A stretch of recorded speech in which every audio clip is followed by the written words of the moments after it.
The scripture Mahanirvana Tantra is brought to you by Not a Prophet org, the place on the internet to find spiritual guidance powered by artificial intelligence. Temple, be thou always in every way pleasant for the residence of the Deva. Thou hast been dedicated by me. May the lokas be lasting and without danger for me. Help my 14 generations of ancestors, my 14 generations of successors, and me and the rest of my family to find places to reside in the abode of the Devas.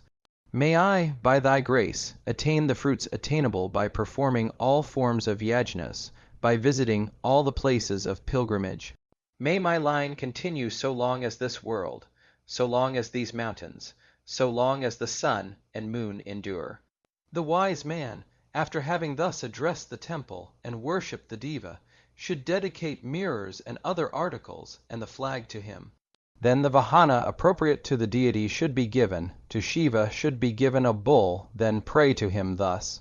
Mantra, O bull, thou art large of body, thy horns are sharp, thou killest all enemies, thou art worshipped even by the Tridashas, as thou carriest on thy back the Lord of the Devas.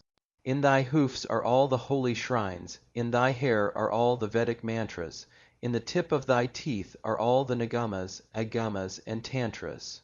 May the husband of Parvati, pleased with this gift of thee, give me a place in Kailasa, and do thou protect me always.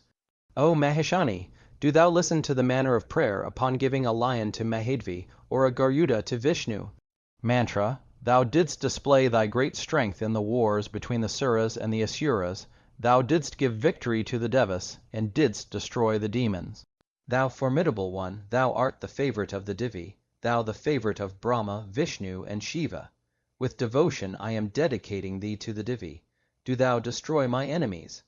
I bow to thee, O Gauri-patta, most excellent bird. Thou art the favored one of the husband of Lakshmi. Thy beak is hard like adamant, thy talons are sharp, and golder are thy wings. I bow to thee, O Indra among birds. I bow to thee, O king of birds. As thou abidest near Vishnu with folded palms, do thou, O destroyer of the pride of enemies, help me to be there as thou art when thou art pleased. The Lord of the universe is pleased and grants success. When a gift is made to any Deva, an additional present should be made to the Deva for his acceptance of such gifts, and the merit of such rites should also be given to him in a spirit of devotion. He should then, with dancing, singing, and music, go round the temple, accompanied by his friends and kinsmen, keeping the temple on his right, and having bowed to the Deva, feed the twice born. This is the way in which a temple to a Deva should be dedicated, and the same rule is to be observed in the dedication of a garden, a bridge, a causeway, or a tree. With this difference only, that in these rites the ever-existing Vishnu should be worshipped, but puja and homa, etc., are the same as in the case of the dedication of a temple. No temple or other thing should be dedicated to a Deva whose image has not been consecrated. The rules laid down above are for the worship of, and dedication to a Deva who has been worshipped and consecrated. I shall now speak of the manner in which the auspicious Adhivasa should be installed, and by which the Devi grants quickly all desires. On the morning of the day of Pratishtha, the worshipper should, after bathing and purifying himself, sit facing the north, and, having taken Sankalpa, worship the Vasudevata. After performing the worship of the planets, the protectors of the quarters, Ganesha and others, and having performed the Shraddha of his Pitras, he should approach the image with a number of devout Vipras. The excellent worshipper should then bring the image to the temple which has been dedicated, or to some other place, and there duly bathe it. It should first be bathed with water, then with sandy earth, then with mud thrown up by the tusk of the boar or elephant, then with mud taken from the door of a Vaishya, and then with mud from Lake of Pradyumna. The wise man should then bathe the image with Panchakashaya and Panchapushpa, and 3 leaves, and then with scented oil. The decoctions of Vatiyala, Vadari, Jambu, Vakila, and Shalmali are called the 5 kashayas for bathing the Devi. Karavira, Jati, Champaka, Lotus, and Patali are the 5 flowers. By 3 leaves are meant the leaves of Varvara, Tulasi, and Vilva. With the above-mentioned articles, water should be mixed, but no water should be put into scented oil and the 5 nectars. He should, after repeating the Vairiti, the Pranava, the Gayatri, and the Mula mantra, say, "I bathe thee with the water of these articles." The wise man should then bathe the image with the 8 jars filled with milk and other ingredients in manners aforementioned. The image should then be rubbed with powdered white wheat or sesamum cakes, or powdered shali rice, and thus cleansed. After bathing the image with 8 jars of holy water, and rubbing it with cloth of fine texture, it should be brought to the place of worship. Should one be unable to perform all these rites, then he should in a devout spirit bathe the image with 25 jars of pure water. On each occasion that the great Devi is bathed, she should, to the best of one's ability, be worshipped. Then, placing the image on a clean seat, she should be worshipped by offering padya, arghya, etc., and then prayed to as follows. Mantra, O image, thou that art the handicraft of Vishvakarma, I bow to thee. Thou art the abode of the Devi, I bow to thee. Thou fulfillest the desire of the votary, I bow to thee. In thee I worship the most excellent primordial supreme Devi. If there be any defect in thee by reason of the want of skill of him who has fashioned thee, do thou make it good, I bow to thee. He should then restrain his speech, and placing his hand over the head of the image, inwardly do japa of the Mula mantra 108 times, and thereafter do Angan Ayasa. He should then perform Shadangan Ayasa and Matri, Kanyasa on the body of the image, and when performing Shadangan Ayasa, add one after the other the 6 long vowels to the Vija. The 8 groups of the letters of the alphabet preceded by the Tara, Maya, and Rama, with the Vindu added to them and followed by Nama, should be placed in different parts of the body of the Deva. The wise man should place the vowels in the mouth, Kavarga in the throat, Chevarga on the belly, Tavarga on the right, and Tavarva on the left arm, Pavarga on the right thigh, and Yavarga on the left thigh, and Shavarga on the head.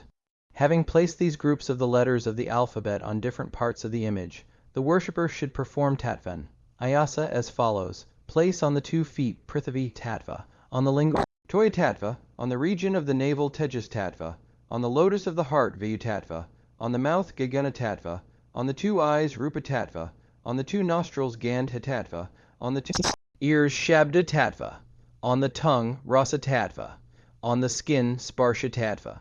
The foremost of worshippers should place Manas Tattva between the eyebrows, Shiva Tattva, Jnana Tattva, and Paratattva on the lotus of 1,000 petals, on the heart Jiva Tattva, and Prakriti Tattva. Lastly, he should place Mahat Tattva and Ahankara Tattva all over the body. The Tattva should, whilst being placed, be preceded by Tara, Maya, and Rama, and should be uttered in the dative singular, followed by Nama repeating the Mula mantra, preceded and followed by each of the Matrika Varnas, with Vindu added to them, and followed by the word Nama, Matrikan. Ayasa should be performed at the Matrikastanas. The worshipper should then say, Mantra. Although thy radiance embraces all the sacrifices, and although thy body embraces all being, this is the image that has been made of thee. I place thee here. Thereafter the Devi should be meditated upon and invoked, according to the rules of worship, and after Prana, Pratishtha, the supreme Devata should be worshipped. The mantras which are prescribed for the dedication of a temple to a Deva should be used in this ceremony, the necessary changes in gender being made. The Devi should then be invoked into the fire, which has in due form been consecrated by the offer of oblations to the Devatas who are to be worshipped, and thereafter the Devi should be worshipped. And Jata Karma, etc. should be performed. The Sangskaras are 6 in number, viz. Jata Karma, Namakarana, Nishkramana, Anaprashana, Chudikarana, and Upanayana. This has been said by Shiva. Repeating the Pranava, the Vairitis, the Gayatri, the Mula mantra, the worshipper used in the injunctions should say, Thine, and then the name of the Sangskara, Jatakarma, and others, and uttering, I perform Svoha. Offer 5 oblations at the end of each Sangskara, thereafter repeating the Mula mantra, and the name given to the Devi.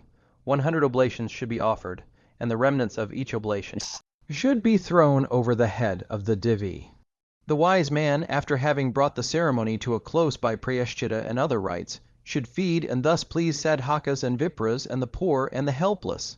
Should anyone be unable to perform all these rites, he should bathe the diva with 7 jars of water, and, having worshipped to the best of his ability, repeat the name of the Devi. Beloved, I have now spoken to thee of the pratishtha of the illustrious Adhivasa. In a similar way should men versed in the regulations carefully perform the pratishtha of Durga and other Vidyas, Mahesha and other Devatas, and of the Shiva-lingas that may be moved. End of 13th Joyful Message, entitled Installation of the Devata, Chapter 14, The Consecration of Shiva-linga, and description of the 4 classes of Avadhutas. Shri Devi said, I am grateful to thee, O Lord of mercy, in that thou hast in thy discourse upon the worship of the Adhivasa Shakti, spoken in thy mercy of the mode of worship of various other devas. Thou hast spoken of the installation of a movable Shiva-linga, but what is the object of installing an immovable Shiva-linga, and what are the rites relating to the installation of such a linga? Do thou, O Lord of the worlds, now tell me all the particulars thereof, for say, who is there but thee that I can honor by my questions anent this excellent subject? Who is there that is omniscient, merciful, all-knowing, omnipresent, easily satisfied, protector of the humble, like thee? Who makes my joys increase like thee? Shri Sadashiva said, What shall I tell thee of the merit acquired by the installation of a Shiva-linga? By it a man is purified of all great sins, and goes to the supreme abode. There is no doubt that by the installation of a Shiva-linga, a man acquires 10 million times the merit which is acquired by giving the world and all its gold, by the performance of 10,000 horse sacrifices, by the digging of a tank in a waterless country, or by making happy the poor and such as are enfeebled by disease kalika. Brahma, Vishnu, Indra, and the other devas reside where Mahadeva is in his linga form. 5 million known and unknown places of pilgrimage, and all the holy places abide near Shiva. The land within a radius of 100 cubits of the linga is declared to be Shiva-kshetra. This land of Isha is very sacred. It is more excellent than the most excellent of holy places, because there abide all the immortals, and there are all the holy places. He who in a devout spirit lives there, be it even for but a little while, becomes purged of all sins, and goes to the heaven of Shankara after death. Anything great or small, meritorious or otherwise, which is done in this land of Shiva, becomes multiplied in its effect by the majesty of Shiva. All sins committed elsewhere are removed by going near Shiva, but sins committed in Shiva-kshetra adhere to a man with the strength of a thunderbolt. The merit acquired by the performance there of purashcharana, japa, acts of charity, Shraddha, tarpana, or any other pious acts is eternal.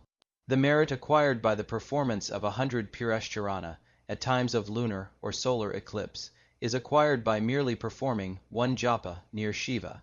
By the offering of pinda once only in the land of Shiva, a man obtains the same fruit as he who offers 10 million pindas at Gaya, the Ganges, and Prayaga. Even in the case of those who are guilty of many sins or of great sins attain the supreme abode, if Shraddha be performed in their names in the land of Shiva. The 14 worlds abide there where abides the Lord of the universe in his linga form, with the auspicious Devi Durga. I have spoken a little about the majesty of the immovable Mahadeva in his linga form. The Mahima of the Anadi-linga is beyond the power of words to express. O Savrat, even in thy worship at the Mahapithas the touch of an untouchable is unclean, but this is not so in the worship of Hara in his linga image. O Devi, as there are no prohibitions at the time of chakra worship, so know this, O Kalika, that there are none in the holy shrine in Shiva's land. What is the use of saying more? I am but telling thee the very truth when I say that I am unable to describe the glory, majesty, and sanctity of the linga image of Shiva. Whether the linga is placed on a Gauri-patta or not, the worshipper should, for the successful attainment of his desires, worship it devoutly. The excellent worshipper earns the merit of performing 10,000 sacrifices if he performs the Adhivasa of the Deva in the evening previous to the day of installation. The 20 articles to be used in the rite of Adhivasa are earth, scent, a pebble, paddy, durva grass, flour, fruit, curds, ghee, svastika, vermilion, conch shell, kajola, rechana, white mustard seed, silver, gold, copper, lights, and a mirror taking each of these articles. The Maya Vija and the Brahma Gayatri should be repeated, and then should be said Aina with this. An Amashya, of this one's or his or hers, may the auspicious Adhivasa be, and then the forehead of the worshipped divinity should be touched with the earth and all other articles aforesaid. Then Adhivasa should be performed with the prashasti, patra that is, the receptacle should be lifted up, and with it the forehead of the image should be touched 3 times the worshipper conversant with the ordinances, having thus performed the Adhivasa of the Deva, should bathe the deity with milk and other liquids, as directed in the ceremony relating to the dedication of a temple. Rubbing the linga with a piece of cloth and placing it on its seat, Ganesha and other deities should be worshipped according to the rules prescribed for their worship. Having performed Karan-nyasa and Anga-nyasa and Pranayama with the Pranava, the ever-existent Shiva should be meditated upon. Dhyana. As tranquil, possessed of the effulgence of 10 million moons, clothed in garments of tiger skins, wearing a sacred thread made of a serpent, his whole body covered with ashes, wearing ornaments of serpents, his 5 faces are of reddish, black, yellow, rose, white, and red colors, with 3 eyes each. His head is covered with matted hair. He is omnipresent. He holds Ganga on his head, and hath 10 arms, and in his forehead shines the crescent moon. He holds in his left hand the skull, fire, the noose, the pinaka, and the axe, and in his right the trident, the thunderbolt, the arrow, and blessings. He is being praised by all the devas and great sages. His eyes half, closed in the excess of bliss. His body is white as the snow, and the kunda flower, and the moon. He is seated on bull. He is by day and night surrounded on every side by siddhas, gandharvas, and apsaras, who are chanting hymns in his praise. He is the husband of Uma, the devoted protector of his worshippers. Having thus meditated upon Mahadeva and worshipped him with articles of mental worship, he should be invoked into the linga and worshipped to the best of one's powers, and as laid down in ordinances relating to such worship. I have already spoken of the mantras for the giving of asana and other articles of worship. I shall now speak of the Mula mantra of the great Mahesha, Maya, Tara, and the Shabda Vija, with O and Ardhendu. Vindu added to it is the Shiva Vija, that is, a Tring Ong Hong. Covering Shankara with clothes and garland of sweet, smelling flowers, and placing him on a beautiful couch, the Gauri-patta should be consecrated in manner above mentioned. The Devi should be worshipped in the Gauri-patta according to the following rites, with the Maya Vija, Anga-nyasa, Karan-nyasa, and Pranayama should be performed. The great Devi should, to the best of the worshipper's ability, be worshipped after meditation upon her as follows. Dhyana. I meditate upon the stainless one, whose splendor is that of 1,000 rising suns, whose eyes are like fire, sun and moon, and whose lotus face in smiles is adorned with golden earrings set with lines of pearls. With her lotus hands she makes the gestures which grant blessings and dispel fear, and holds the discus and lotus. Her breasts are large and rounded. She is the dispeller of all fear, and she is clothed in saffron colored raiments. Having thus meditated upon her, the 10 Dikpalas and the bull should be worshipped to the best of one's powers. I will now speak of the mantra of the Bhagavati, by which the world, pervading one, should be worshipped. Repeating the Maya, Lakshmi Vijas, and the letter which follows Sa with the 6th vowel, with the Vindu added to it, and thereafter uttering the name of the wife of fire, the mantra is formed, which is as follows. Mantra, a Tring Shring Hung Svaha. Placing the Devi as aforementioned, offerings should be made to all the devas with a mixture of masha beans, rice, and curds, with sugar, etc., added to it. These articles of worship should be placed in the Ishana corner and purified with the Varuna Vija, and should be offered after purification with scents and flowers and the following. Mantra, O devas, siddhas, Gandharvas, Uragas, Rakshasas, Pishachas, Mothers, Yakshas, Bhutas, Pitras, Rishis, and other devas. Do you quietly take this offering, and do you stay surrounding Mahadeva and Jiraja? Then japa should be made of the mantra of the great Devi as often as one may, and then with excellent songs and instrumental music let the festival be celebrated. Having completed the Adhivasa in manner above, the following day, after performance of the compulsory daily duties, and having taken the vow, the 5 devas should be worshipped. After worshipping the mattress and making the Vasudhara and performing Vriddhi Shraddha, the door, keepers of Mahesha should, in a calm and devout frame of mind, be worshipped. The door, keepers of Shiva are Nandi, Mahabala, Keshavadana, and Gananayaka. They are all armed with missiles and other weapons. Bringing the linga and tarini, as represented by the Gauri-patta, they should be placed on a sarvato, Bhadramandala, or on an auspicious seat. Shambhu should then be bathed with 8 jars of water with the mantra, Triambaka, etc., and worshipped with the 16 articles of worship.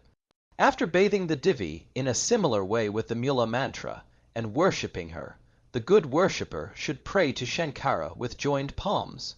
Mantra, come, O Bhagavan, O Shambhu, O thou before whom all devas bow, I bow to thee, who art armed with the Pinaka, thee the Lord of all, O great Deva. O Deva, thou who conferrest benefits on thy votaries, do thou in thy mercy come to this temple with Bhagavati. I bow to thee again and again. O Mother, O Devi, O Mahamaya, O all-beneficent one, be thou along with Shambh, who pleased, I bow to thee, O beloved of Hera. Come to this house, O Devi, thou who grantest all boons, be thou pleased, and do thou grant me all prosperity. Rise, O Queen of Devas, and each with thy followers abide happy in this place. May both of you be pleased, you who are kind to your devotees. Having thus prayed to Shiva and the Devi, they should first be carried 3 times round the temple, keeping the latter on the right to the accompaniment of joyful sounds, and then taken inside. Repeating the Mula mantra 1/3 of the linga should be set in a hollow made in a piece of stone or in a masonry hole with the following mantra. Mantra. O Mahadeva, do thou remain here so long as the moon and the sun endure, so long as the earth and the oceans endure, I bow to thee. Having firmly fixed Sadashiva with this mantra, the Gauri-patta, with its tapering end to the north, should be placed on the linga, that it may be entered by the latter. Mantra, be still, O Jagad, Datri, thou that art the cause of creation, existence, and destruction of things, abide thou here so long as the sun and the moon endure. Having firmly fixed it, the linga should be touched, and the following mantra should be repeated. Mantra. I invoke that Deva who has 3 eyes, the Dikpalas, Ishana, around whose lion seat are tigers, Bhutas, Pishachas, Gandharvas, Siddhas, Charanas, Yakshas, Nagas, Vatalas, Lokapalas, Maharshis, Metras, Gananathas, Vishnu Brahma, and Vrihaspati, and all beings which live on earth or in the air. Come, O Bhagavan. To this yantra, which is the handiwork of Brahma, for the prosperity, happiness, and heaven of all beloved. Shiva should then be bathed according to the injunctions relating to the consecration of a deva, and having been meditated upon as before mentioned, should be worshipped with mental offerings. After placing a special arghya and having worshipped the Ganadevatas and meditated upon Mabsha again, flowers should be placed on the linga. Repeating the Shakti Vija between Pasha and Ankusha, and the letters from Ya to Sa with the nasal point, and then Hong Hangsa, the life of Sadashiva should be infused into the linga. Then smearing the husband of the daughter of the mountain with sandal, aguru, and saffron, he should be worshipped with the 16 articles of worship, according to the injunctions laid down after. Performing the jata, the nama, and other rites after concluding everything according to the injunctions, and after worshipping the Devi and the Gauri-patta, the 8 images of the Deva should be carefully worshipped.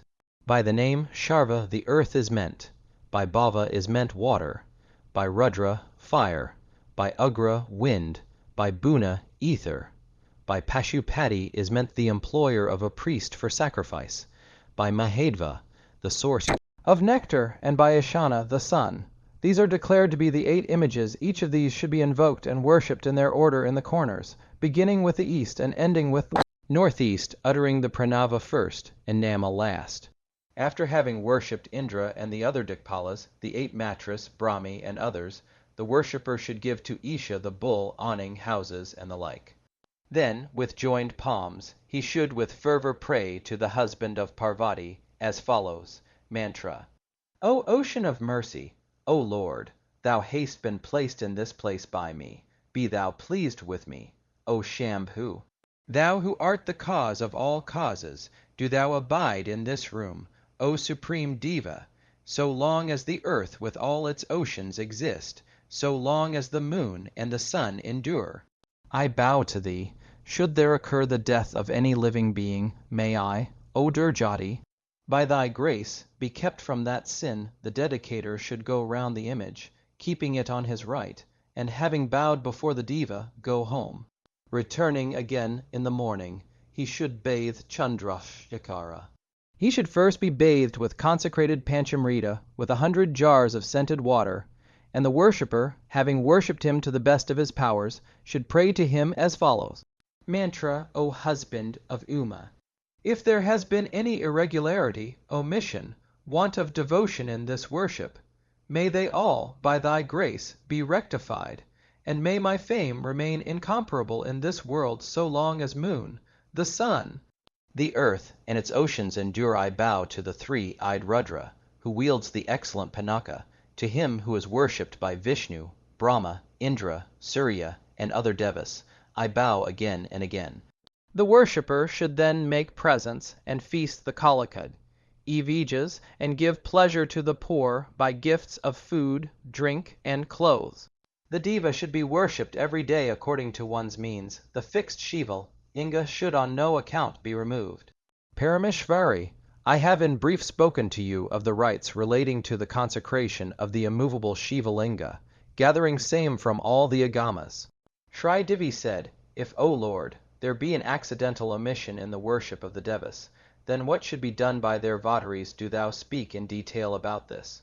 Say, on account of what faults are images of devas unfit for worship, and should thus be rejected, and what should be done?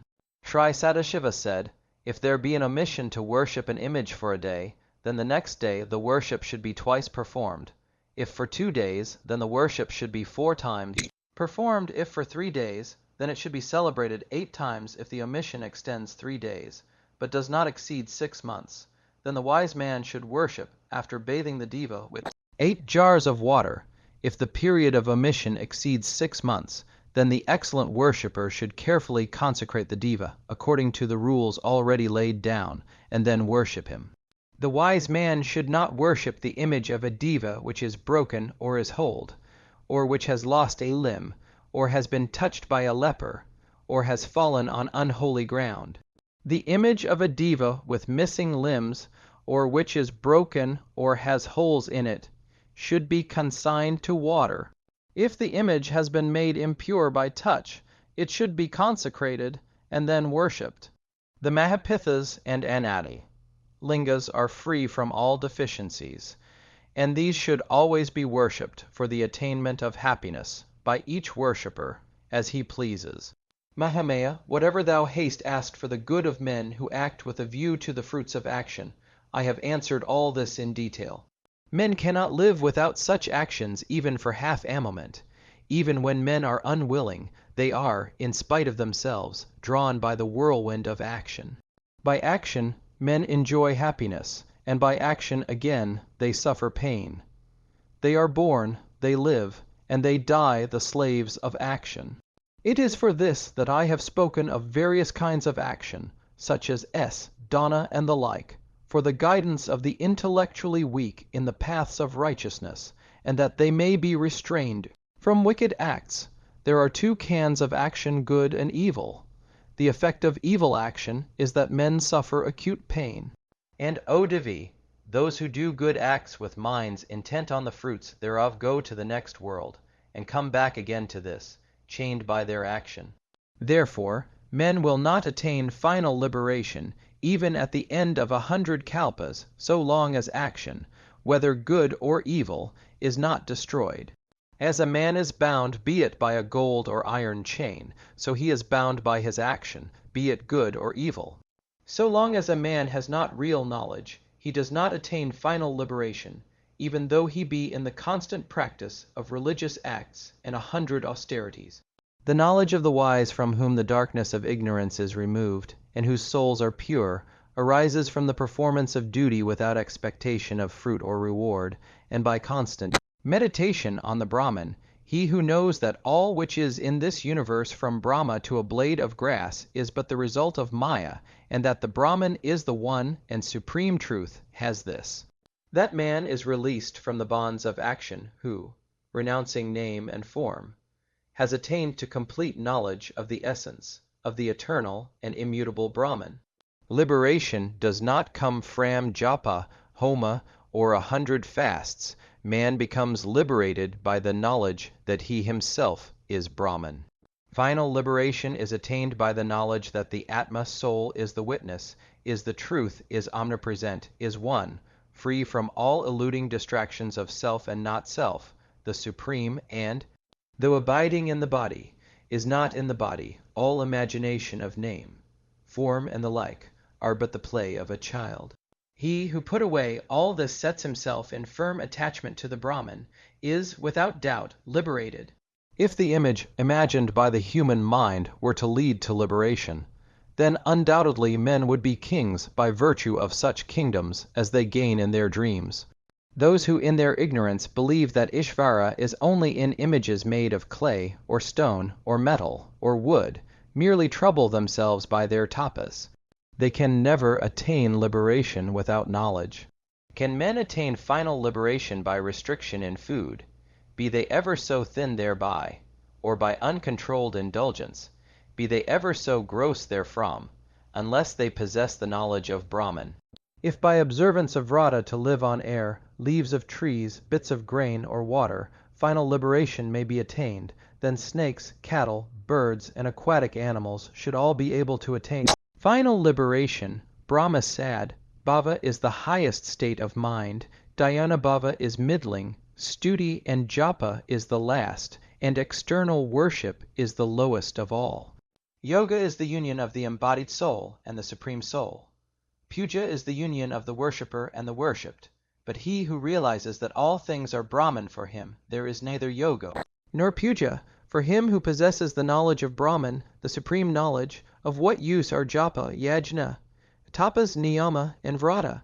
He who sees the Brahman, who is truth, knowledge, bliss, and the One, is by his very nature one with the Brahman. Of what use to him are puja, dhyana, and dharana?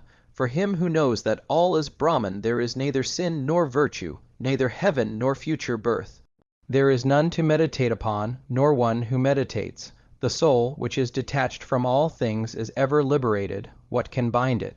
From what do fools desire to be liberated? He abides in this universe, the creation of his powers of illusion, which even the devas cannot pierce. He is seemingly in the universe, but not in it.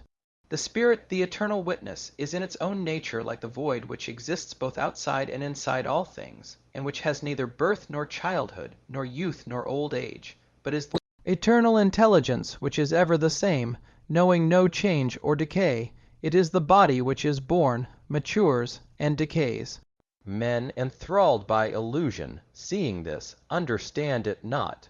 As the sun, though one and the same when reflected in different platters of water, appears to be many, so by illusion the one soul appears to be many in the different bodies in which it abides. As when water is disturbed, the moon which is reflected in it appears to be disturbed, so when the intelligence is disturbed, ignorant men think that it is the soul which is disturbed. As the void inside a jar remains the same ever after the jar is broken, so the soul remains the same after the body is destroyed. The knowledge of the Spirit, O Devi, is the one means of attaining final liberation, and he who possesses it is verily, yea, verily liberated in this world, even yet whilst living, there is no doubt of that. Neither by acts, nor by begetting offspring, nor by wealth is man liberated. It is by the knowledge of the Spirit, by the Spirit that man is liberated. It is the Spirit that is dear to all. There is nothing dearer than the Spirit. O Shiv, it is by the unity of spirits that men become dear to one another. Knowledge, object of knowledge, the knower appear by illusion to be three different things, but if careful discrimination is made, spirit is found to be the sole residuum. Knowledge is spirit in the form of intelligence. The object of knowledge is spirit, whose substance is intelligence. The knower is the spirit itself. He who knows this knows the spirit. I have now spoken of knowledge, which is the true cause of final liberation. This is the most precious possession of the four classes of Avadhutas. Shri Devi said, "Thou hast spoken of the two stages in the life of man, namely, that of householder and mendicant. What is this wonderful distinction of four classes of Avadhutas, which I now hear?" I wish to hear and clearly understand the distinctive features of the four classes of Avadhutas. Do thou, O Lord, speak about them truly. Shri Sadashiva said, those Brahmanas, Kshatriyas, and other castes who are worshippers of the Brahma mantra should be known to be yatis, even though they be living the life of a householder. O worshipped of the Kaulas, those men who are sanctified by the rites of Purnabhisheka should be known and honored as Shiva-vadhutas. Both the Brahma and Shiva Avadhutas shall do all acts in their respective states of life, according to the way directed by me. They should not partake of forbidden food or drink, unless the same has been offered to the Brahman or offered in the chakra. O beauteous one, I have already spoken of the customs and dharma of the Kaulas, who are Brahma Avadhutas, and of the Kaulas who have been initiated. For Brahma and Shiva Avadhutas, bathing, eating evening meals, drinking, the giving of charities, and marital intercourse should be done according to the way prescribed by the Agamas. The above Avadhutas are of two classes, according as they are perfect or imperfect. Beloved, the perfect one is called Paramahansa, and the other or imperfect one is called Parivrat. The man who has gone through the samskara of an Avadhuta, but whose knowledge is yet imperfect, should, by living the life of a householder, purify his spirit. Preserving his caste, mark, and practicing the rites of a Kala, he should, remaining constantly devoted to the Brahman, cultivate the excellent knowledge. With his mind ever free from attachment, yet discharging all his duty, he should constantly repeat Ong Tat Sat, and constantly think upon and realize the saying, Asa Aham. Doing his duties, his mind as completely detached as the water on the lotus leaf, he should constantly strive to free his soul by the knowledge of divine truth and discrimination. The man, be he a householder or an ascetic, who commences any undertaking with the mantra Ong Tat Sat, is ever successful therein. Japa, Homa, Pratishtha, and all sacramental rites, if performed with the mantra Ong Tat Sat, are faultless beyond all doubt. What use is there of the various other mantras? What use of the other multitudinous practices? With this Brahma mantra alone may all rites be concluded. Ambika, this mantra is easily practiced, is not prolix, and gives complete success, and there is no other way besides this great mantra. If it be kept written in any part of the house or on the body, then such house becomes a holy place, and the body becomes sanctified. O Deveshi, I am telling thee the very truth when I say that the mantra Ong Tat Sat is superior to the essence of essences of the Nigamas, the Agamas, and the Tantras. This most excellent of mantras, Ong Tat Sat, has pierced through the palate, the skull, and crownlock of Brahma, Vishnu, and Shiva, and has thus manifested itself. If the four kinds of food and other articles are sanctified by this mantra, then it becomes useless to sanctify them by any other mantras. He is a king among Kaulas, who sees the great being everywhere, and constantly makes japa of the great mantra Tat Sat I. Ong Tat Sat, acts as he so inclines, and is pure of heart withal. By japa of this mantra a man becomes a siddha. By thinking of its meaning he is liberated, and he who, when making japa, thinks of its meaning, becomes like unto the Brahman in visible form. This great three-footed mantra is the cause of all causes.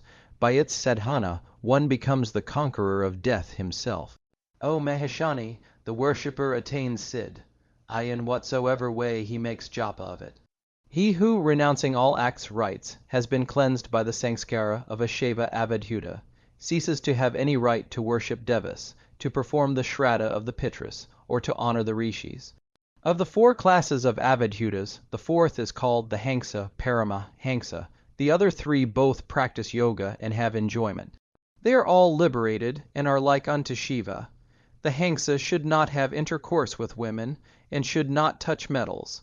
Unfettered by restrictions, he moves about enjoying the fruits of his meritorious acts done in previous lives. The 4th class, removing his caste, marks, and relinquishing his household duties, should move about in this world without aim or striving.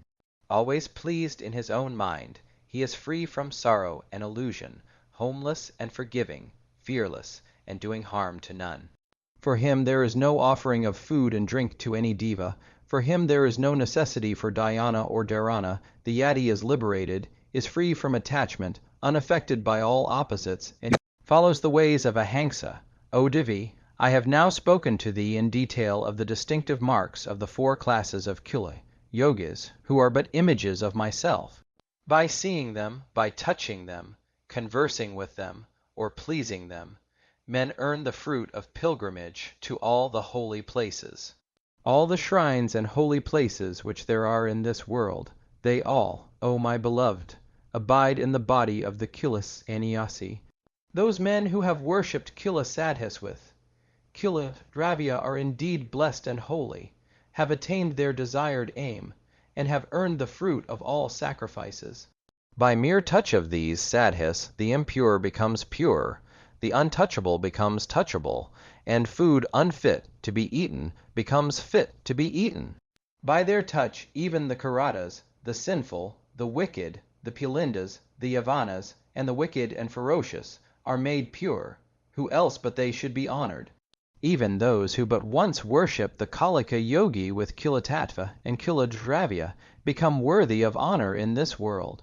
O thou with the lotus face, there is no dharma superior to Kala Dharma, by seeking refuge in which even a man of inferior caste becomes purified and attains the state of a Kala.